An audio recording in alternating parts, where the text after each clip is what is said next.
Hello hello hello दोस्तों, welcome back to another video. तो guys, इस वीडियो में हम बात कर रहे होंगे यार लिस्ट के बारे में। लिस्ट क्या होती है और कैसे काम करती है और किस तरीके से आप इसको यूज कर सकते हो पाइथन प्रोग्रामिंग के अंदर, इन सब चीज़ों के बारे में हम सीख रहे होंगे। तो फटाफट चलते हैं हमारी स्क्रीन पे। तो गाइस, लिस्ट बेसिकली एक टाइप का यार डेटा स्ट्रक्चर ही होता है। डेटा स्ट्रक्चर क्या होते हैं कि वो हमारी इंफॉर्मेशन को स्टोर कर सकते हैं। अब हमने सीखा था यार वेरिएबल्स भी हमारी इंफॉर्मेशन को स्टोर कर रहे होते थे, लेकिन वेरिएबल्स यार एक बहुत ही लिमिटेड अमाउंट ऑफ इंफॉर्मेशन को स्टोर कर पाते हैं। फॉर सपोज मैं पाइथन खोल के दिखाऊं, यहाँ पे मैंने ए वेरिएबल क्रिएट किया, उसकी वैल्यू रख दी फॉर सपोज एप्पल, और मैंने बी वेरिएबल क्रिएट किया, उसकी वैल्यू रख दी मैंने बनाना। ये बहुत ही limited amount of information store कर रहे होते हैं। अब फॉर सपोज मुझे चाहिए एक ऐसा वेरिएबल जिसमें सारे फ्रूट्स स्टोर हो रहे हो, तो वहां पे काम आता है यार हमारा लिस्ट। तो लिस्ट क्या होती है यार? लिस्ट बहुत सारी इंफॉर्मेशन को एक ही वेरिएबल के अंदर स्टोर कर पाती है। तो लिस्ट का सिंटैक्स क्या होता है यार? यार यहाँ पे देख सकते हो, ये होता है हमारा लिस्ट का सिंटैक्स। सबसे पहले हम वेरिएबल का नाम लिखते हैं। फॉर सपोज मैंने वेरिएबल दे दिया फ्रूट्स, और यहाँ पे उसको इक्वल कर दिया इसके। अब ये क्या है यार? यहाँ पे सबसे पहले लिस्ट बनाने के लिए आपको स्क्वायर ब्रैकेट्स का यूज करना पड़ेगा। Square bracket open, square bracket यहाँ पे क्लोज, और उनके अंदर आती है यार स्ट्रिंग्स हमारी। तो मैंने यहाँ लिखा चेरी, फिर कॉमा करा, फिर एप्पल, फिर कॉमा, फिर नेक्स्ट स्ट्रिंग पियर। तो मैंने इनको अलग अलग स्ट्रिंग्स के अंदर डिवाइड कर दिया यहाँ पे कॉमास का यूज करके। और मैंने फ्रूट्स के अंदर 3 फ्रूट स्टोर कर लिए, चेरी, एप्पल और पियर। और वहीं पे मैं एक वेरिएबल के अंदर सिर्फ एक ही फ्रूट को स्टोर करा पा रहा था, और लिस्ट की वजह से मैंने 3 फ्रूट स्टोर करा लिए। तो मैं इनको कोड के अंदर लिख के दिखाता हूँ आपको। यहाँ पे मैंने बना दिया फॉर सपोज फ्रूट्स नाम का वेरिएबल।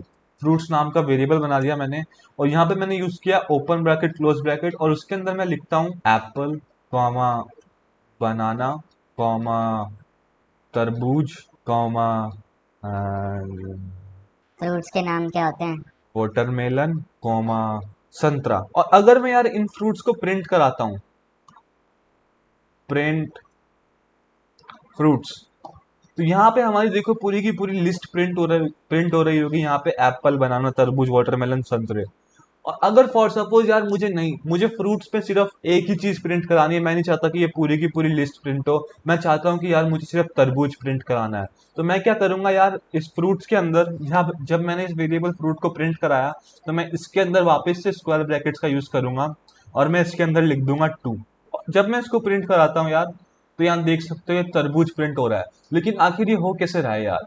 तो मैं अगर आपको एक और फोटो पे लेके चलता हूँ यार, तो यार हमारी लिस्ट कुछ इस तरीके से काम करती है। जब लिस्ट होती है तो चेरी जो होती है वो 0 नंबर पे असाइन होती है, एप्पल 1 पे, पियर 2 पे। ये बात याद रखना है यार, पाइथन के अंदर हमेशा काउंटिंग जो होती है वो 0 से स्टार्ट होती है। तो यहाँ चेरी जो है वो 0 नंबर पे असाइन होगी, एप्पल जो है वो 1 पे असाइन हो रहा होगा, और पेयर जो है वो 2 पे असाइन हो रहा होगा। और यहाँ हमारे कोड के अंदर हमने स्क्वायर ब्रैकेट लिख के वो सेकंड नंबर की वैल्यू ले ली जो तरबूज थी। मैं अगर इस स्क्वायर ब्रैकेट के अंदर फॉर सपोज 0 लिखता हूँ, तो यहाँ पे हमारा ये एप्पल प्रिंट हो रहा होगा। तो मैंने करा क्या यार, मैंने पहले फ्रूट वेरिएबल था उसको प्रिंट कराया। अब फ्रूट्स में भी मैं चाहता हूँ कि यार मेरा एप्पल प्रिंट हो, मतलब जो सबसे पहली पोजीशन पे हो वो प्रिंट हो रहा हो। तो मैं स्क्वायर ब्रैकेट्स का यूज करूंगा फ्रूट्स के साथ ही, और मैं उसके अंदर उसकी वैल्यू असाइन कर दूंगा। तो एप्पल 0 पे है, बनाना 1 पे है, तरबूज 2 पे है, वाटरमेलन 3 पे है। तो मैं फॉर सपोज वाटरमेलन प्रिंट कराना चाहता हूँ, तो मैं यहाँ लिख दूंगा वाटरमेलन फ्रूट्स 3। अब फ्रूट्स 3 लिखते ही यहाँ पे ये वाटरमेलन प्रिंट हो रहा होगा हमारा यार। अब फॉर सपोज मैं चाहता हूँ कि यार मुझे तो लास्ट वाला चाहिए। मैं चाहता हूँ कि मुझे लास्ट आइटम चाहिए। तो लास्ट आइटम प्रिंट कराने के लिए क्या कर सकते हैं हम यार? तो मैं क्या करूंगा, मैं सबसे पहले लिखूंगा प्रिंट फ्रूट्स, और उसके बाद में स्क्वायर ब्रैकेट यूज करके माइनस साइन को यूज करूंगा, -1। और -1 क्या करेगा यार, हमारा लास्ट आइटम दे देगा लिस्ट के अंदर। तो -1 संतरा है तो हमको संतरा ला के दे देगा। तो इस तरीके से हम लास्ट आइटम को भी यूज कर सकते हैं। तो फॉर सपोज हमारी लिस्ट जब बहुत ही लंबी हो जाती है, तो इन तरीके से हम लास्ट आइटम को एक्सेस कर सकते हैं। फॉर सपोज मुझे लास्ट आइटम नहीं चाहिए, मुझे लास्ट सेकंड आइटम चाहिए, तो यहाँ पे मैं -2 लिखता हूँ और इसको रन कराता हूँ, तो यहाँ पे हमारा वाटरमेलन प्रिंट हो जाएगा। तो इस तरीके से हम यार लास्ट आइटम को एक्सेस कर सकते हैं। अब फॉर सपोज मुझे चाहिए कि मुझे वैल्यू चेंज करनी है लिस्ट के अंदर, तो वैल्यू कैसे चेंज कर सकते हैं यार? मैं यहाँ पे एक और कमेंट लिखता हूँ, चेंजिंग वैल्यू। और मैं इसके अंदर क्या करता हूँ यार, मैं लिखता हूँ फॉर सपोज फ्रूट्स, और मुझे चाहिए कि यार ये संतरा जो है इसकी वैल्यू चेंज होके ऑरेंज हो जाए। तो मैं यहाँ स्क्वायर ब्रैकेट का यूज करके -1 यूज करता हूँ। -1 क्या करता है, लास्ट वैल्यू को एक्सेस कर रहा होता है और उसको इक्वल कर देता हूँ ऑरेंज के। अब ये बात याद रखना कि यार ये लिस्ट जो है एक स्ट्रिंग है, यहाँ पे भी हमें स्ट्रिंग देनी पड़ेगी ऑरेंज। और मैं अगर जब प्रिंट कराता हूँ यार, देखो फ्रूट्स -1, तो यहाँ पे हमारा ऑरेंज प्रिंट हो रहा होगा। और वहीं पे अगर मैं वैल्यू चेंज करने के पहले प्रिंट कराता हूँ फ्रूट्स -1, तो यहाँ पे हमारा संतरा प्रिंट हो रहा होगा। तो मैंने पहले फ्रूट्स को प्रिंट कराया तो संतरा प्रिंट हुआ, लेकिन बाद में क्या करा मैंने, इस फ्रूट्स की वैल्यू चेंज करके ऑरेंज कर दिया, तो यहाँ पे ऑरेंज प्रिंट हो गया। अब ये बात याद रखना कि मैंने पूरी लिस्ट की वैल्यू चेंज नहीं करी, मैंने सिर्फ इस लास्ट आइटम की वैल्यू चेंज करी है। अगर मैं आपको पूरी लिस्ट प्रिंट करके दिखाऊं, फ्रूट्स नाम की पूरी लिस्ट प्रिंट कर देता हूं मैं यहाँ पे, तो यहाँ पे देख सकते हो यार पूरी लिस्ट प्रिंट हुई है, एप्पल, बनाना, तरबूज, वाटरमेलन और ऑरेंज। और वहीं पे हमारी लिस्ट के अंदर यहाँ पे है संतरा। तो इस तरीके से यार आप लिस्ट में नाम चेंज कर सकते हो। अब मुझे चाहिए कि यार मुझे लिस्ट को और बड़ा करना है। अब मुझे ये 4-5 फ्रूट से शांति नहीं मिल रही। मैं चाहता हूँ कि यार हमारी लिस्ट में चीकू भी ऐड हो जाए, अनार भी ऐड हो जाए, और भी बहुत सारी चीजें ऐड हो जाए। तो मैं क्या कर सकता हूँ यार, मैं लिखूंगा फ्रूट्स और यहाँ पे एक फंक्शन यूज करूंगा जिसको बोलते हैं अपेंड। तो यहाँ पे डॉट लगाने के बाद ये लिखा आ जाता है अपेंड, और इसको यूज करने के बाद मैं इसके अंदर डाल दूंगा चीकू। और मैं जब प्रिंट कराऊंगा फ्रूट्स, तो यहाँ पे देखो हमारा चीकू लिखा आ रहा होगा। मैं चाहता हूँ कि चीकू के साथ यार एक और आइटम ऐड हो जाए, तो मैं यहाँ लिख सकता हूँ अपेंड, और इसके अंदर मैं दे रहा हूँ यार एक और आइटम, फॉर सपोज डाल देते हैं अपन अनार। और जब मैं इस लिस्ट को प्रिंट कराता हूँ जो फ्रूट्स नाम की लिस्ट है, तो यहाँ पे देख सकते हो यहाँ पे अनार भी साथ में प्रिंट हो रहा होगा हमारा। तो इस तरीके से यार आप लिस्ट को चेंज कर सकते हो, लिस्ट नामक डेटा स्ट्रक्चर को चेंज कर सकते हो, इसमें नई वैल्यूज असाइन कर सकते हो, या फिर उसके अंदर नई वैल्यूज को ऐड भी कर सकते हो। इस अपेंड फंक्शन का काम ही होता है कि यार नई वैल्यूज को ऐड कर देता है हमारी लिस्ट के अंदर। अब मैं किस तरीके से समझता हूँ यार, अपेंड शॉर्ट फॉर्म में अप्लाई टू दी एंड की। जब भी हम अपेंड यूज करते हैं तो यार वो वैल्यू हमेशा एंड में जाके लग रही होती है, जैसा कि देख सकते हो अपेंड मतलब अप्लाई टू दी एंड। तो यहाँ अनार हमेशा लिस्ट के एंड में लग गया, चीकू इस लिस्ट के एंड में लग गया। तो इस तरीके से आप याद रख सकते हो। अगर याद नहीं होता, मुझे नहीं पता अपेंड का असली मतलब क्या होता है, लेकिन अपेंड मतलब जोड़ना होता है चीजों को, लेकिन मैं इस तरीके से याद रखता हूँ कि अपेंड मतलब अप्लाई टू दी एंड। तो यार अब मैं चाहता हूँ कि यहाँ पे जब मैंने फ्रूट के साथ चीकू को अपेंड किया, तो मैं 3-4 फ्रूट और एक साथ अपेंड करना चाहता हूँ। तो मैं लिख दूंगा यहाँ पे, तो मैं यहाँ फ्रूट के अंदर लिख दूंगा केला, और फ्रूट लिख दूंगा पेयर, और मैं इसको कर दूंगा प्रिंट।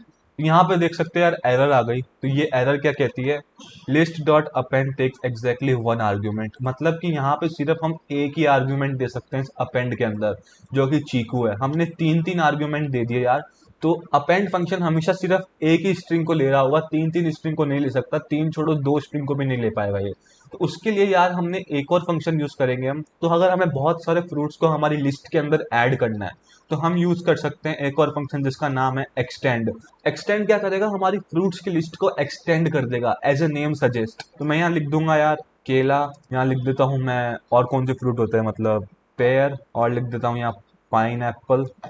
और जब मैं प्रिंट कराता हूँ फ्रूट्स की लिस्ट को, तो यार देख सकते हो यहाँ पे एक और एरर आ गई, list dot extend takes exactly 1 argument. अब यहाँ पे ये एरर आ क्यों रही है यार, तो ये एरर इसलिए आ रही है क्योंकि यहाँ पे हमने स्क्वायर ब्रैकेट्स नहीं लगाए। अगर हम एक्सटेंड का यूज कर रहे हैं, इसका मतलब है कि हम उस लिस्ट के अंदर एक और लिस्ट ऐड करना चाह रहे हैं। तो ये स्क्वायर ब्रैकेट्स लगाना बहुत जरूरी है, ये बात हमेशा याद रखना। और अगर अब मैं रन कराता हूँ, तो एप्पल, बनाना, तरबूज, वाटरमेलन, संतरा, चीकू, केला, पेयर, पाइनएप्पल सब के सब प्रिंट हो रहे होंगे। तो पहली बार हमने गलती क्या करी थी यार, हमने ये लिस्ट के ब्रैकेट्स नहीं लगाए थे। एक्सटेंड क्या करता है यार, एक और लिस्ट ले लेता है और पुरानी लिस्ट के अंदर वो नई वाली लिस्ट को ऐड कर देता है। तो ये बात याद रखना, एक्सटेंड जब भी यूज कर रहे हो तो आपको ये लिस्ट वाले ब्रैकेट्स लगाने पड़ेंगे जो कि होते हैं स्क्वायर ब्रैकेट्स। अब फॉर सपोज आपको ये जानना है कि आपकी लिस्ट के अंदर कितने आइटम्स हैं। अब आप सोच लो कि यार मैंने तो बहुत सारी फ्रूट्स की लिस्ट बना ली है, इतने सारे फ्रूट्स मैं खरीदूंगा कैसे। तो मुझे जानने है कि यार मेरी लिस्ट के अंदर कितने सारे फ्रूट्स हैं।